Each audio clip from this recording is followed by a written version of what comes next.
Hi gang, just checking in. Just going to be gluing together another blank for a series of cutting boards, just to have them on hand for when we plane them and do all that stuff.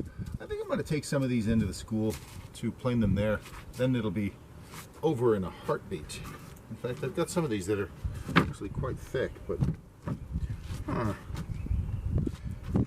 maybe I'll save those bigger ones for something else. But anyway, hope everybody's doing well at home.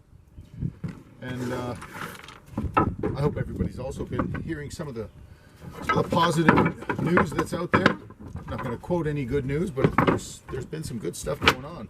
You know, ease of restrictions, landscaping places opening up. It's looking good. It's looking good. I mean, don't let this stop you from doing what we're supposed to be doing anyway. That's, you know, wash your hands, keep distant, stop the dog from barking. But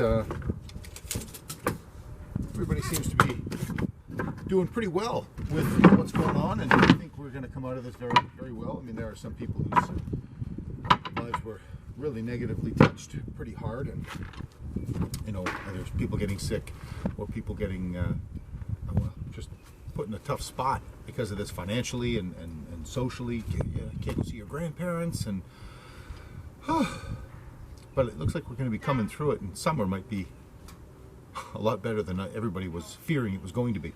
Anyway, what I've been doing this week so far is getting ready for the Muskoka chairs. Now, both classes are going to be doing Muskoka chairs, and I will have another video on the bandsaw that Mr. Tenner was kind enough to loan us. It's a really great bandsaw. It's from his shop. If you've been in the auto shop, you've seen that bandsaw. But the bandsaw that we had was repaired several times. Thank you, Mr. Trask. It was broken by grade 9s. Not going to say any more on that. But the bandsaw blade was broken, repaired, broken, repaired. And every time you repair it, you make it a bit shorter. So it's amazing what happens when you change a blade. You get used to what the blade is. Like, for instance, on my little saw here, it's a brand new blade. And when you start using it, it's, oh my gosh, this blade is so fantastic, it's excellent. And then you use it for weeks, and that turns into months. And then you realize, like, oh, man, okay, I still love this saw, but it slowly got dull over time. And then you change it and realize, it's a brand new saw. Oh, this is wonderful. Did the same thing with the bandsaw blade the other day. I bought a couple of new bandsaw blades, put it on, and just started mowing through that pine on the bandsaw to cut out the pieces for the Muskoka chairs. I started mowing through it like it was nothing. It was butter, and it put me in a good mood. Weird, I know. But I'm going to turn the camera around so you can see what exactly I did just yesterday. I pre-cut a bunch of arms for 4 chairs plus, and the big legs. And this is one of the support pieces that I was using a lot of scrap wood and thought, I can't throw that away. And there were small pieces in my little tracer bin right here that I have to start coming up with a more effective system. So what I wanted to do is I wanted to pre-cut a lot of the curved pieces, and I made a couple of jigs, which I'll have a demonstration on that not too long from now, on how to put the correct taper on the back slats for the Muskoka chair. I'm really excited about getting the first one done and showing you guys the system. So that's coming. I'm going to be working on that this week. Put our little camera back in place here. Working on that this week. So we're going to start moving on that.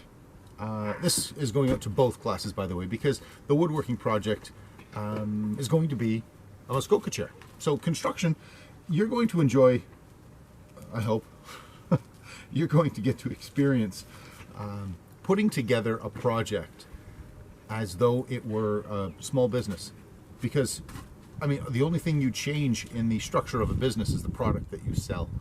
It's funny, you take a business class upstairs, I believe, with Mr. B, and he will teach you, you know, a lot of the ins and outs about how to run a business and what goes into it, and the marketing and the structuring and the math and the taxes. I'm sure it gets pretty involved.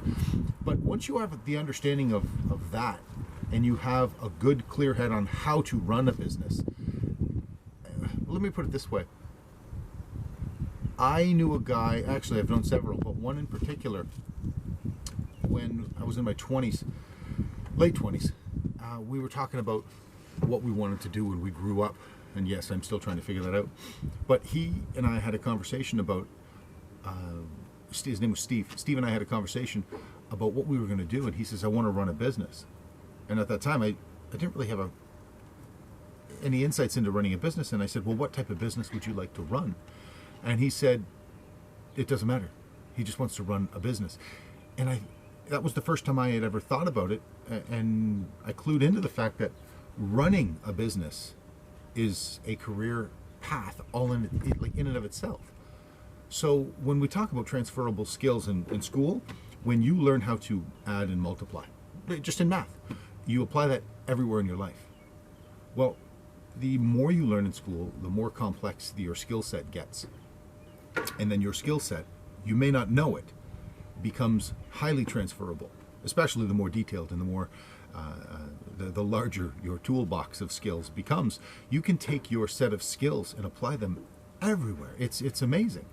I had another friend of mine. He was a real estate agent, still is, and he was selling houses, and then he went into appraising houses, and then he would fix and flip houses. Now those are all connected. But then one day he decided, he says, you know what I'm going to do? I'm going to open up a biodiesel plant.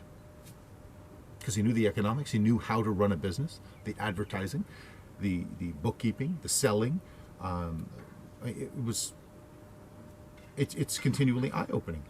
So getting back to what we are going to be doing, very base level, we're going to have a small little business venture here, where we're going to learn how to efficiently, cut the pieces and stack the pieces and place orders and fulfill the orders. Take it from there. Anyway, I'm going to get to gluing this together. I'm not going to bore you to tears with applying the glue, but moving forward, today I'm going to be creating a little system that I will touch base with you guys again and show you what our system's going to be for taking orders for the Muskoka chairs, filling the orders, and working in our homemade factory on how to cut all the pieces out, get our stock built up of. There are 30 pieces that go into it. So we need 30 pieces for every single chair. Some big, some small, some complex, some straightforward, literally straight. But we need a system. And wouldn't it be great to have a stockpile where we say, I need one of these, one of these, one of these, one of these, one of these, and you put it over and then you send it to the assembly line. And then you take a day to keep all your stock up. And when somebody places an order, you just go to the pile. You guys have a great day. Be safe. And hopefully we'll see you before long. Who knows? We might even be able to get back to school before the end and play around in the shop and really start cranking out some Muskoka chairs and have some fun. Hopefully. You guys be safe.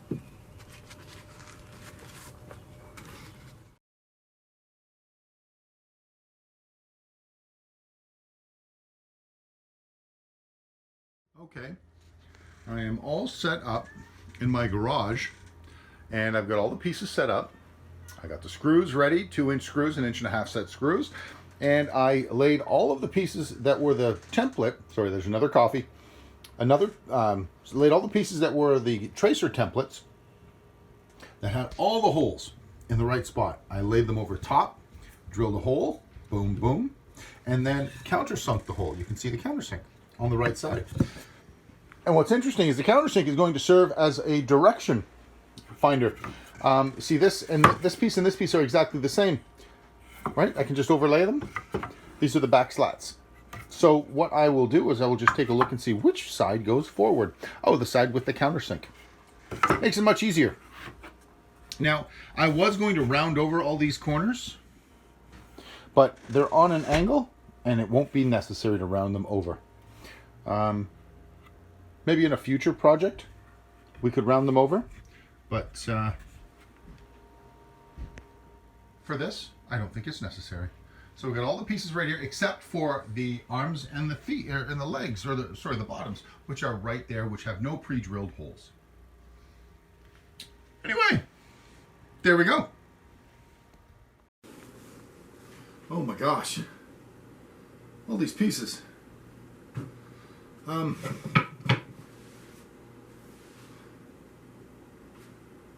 Where the heck do we start?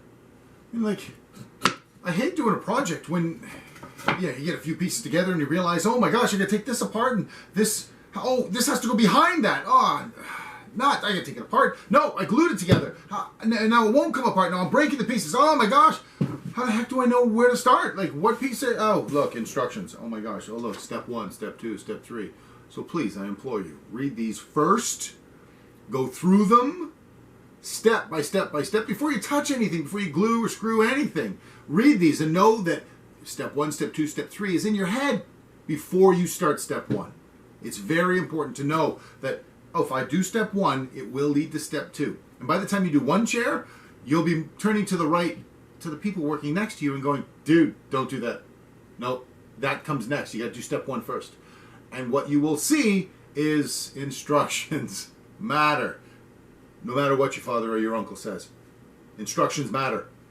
You know what's funny about instructions? Not only do they matter to follow, it matters how they were created in the first place. So if you have a set of instructions made by somebody who's in a hurry, you're screwed. So if you're the one who's writing instructions for someone later to do something, or you find yourself in a position at a company that you work for where they're asking you, you know what you're doing, why don't you write this down so that you can teach other people? It's actually a pretty high in high demand kind of thing to make a list. Because remember what I said to you guys quite some time ago, that there's a lot of people in this world who are approaching their careers in a way that I'm not a big fan of. And it's that, well, people are hiring people now who know how to do the job, but they don't know the job. And if you are the type of person who knows the job and can explain it to somebody else, you're the person that they can't get rid of because you've become invaluable. If you know just how to follow instructions, that's kind of the entry level type thing. So what I'm asking you guys to do is pay attention to the instructions, and if you find that there's a better way, let me know. But I want you guys to become familiar with not just how to put a chair together, but how to follow instructions, and then how to create instructions step by step that will demonstrate how well you understand something. If you can explain it or teach it to somebody else, you know it really well. But if somebody asks you a question and you're like, I'm not sure, then you don't know it. So please remember that. And again, getting back to this, step 1. Well, what do we have as step 1? Step 1 is attach the center slat to the lower section. Which one is that? To the lower section, boom, and the upper section, boom, and we go from there. That's step 1. And it even tells you exactly what screws to use. These are the 2-inch screws because it goes into the thick part of the back here. Anyway, step 1, step 2, step 3, and before long, a chair manifests before you, and you can step back and say, hey, Mom, look what I can do. And that's what this is all about. And making big bucks. Now, I saw these chairs on sale, not on sale, but for sale for $150. Not bad. When we start selling them to the public, for those of you who are going to be here for next semester, when we start selling them to the public, I'm thinking $80. We make these $35 to $40 in materials. $40 is the markup, not about 100% markup. It's kind of exciting how much money we can raise with this. I think we will have more trouble keeping up with demand than we expect. So, anyway.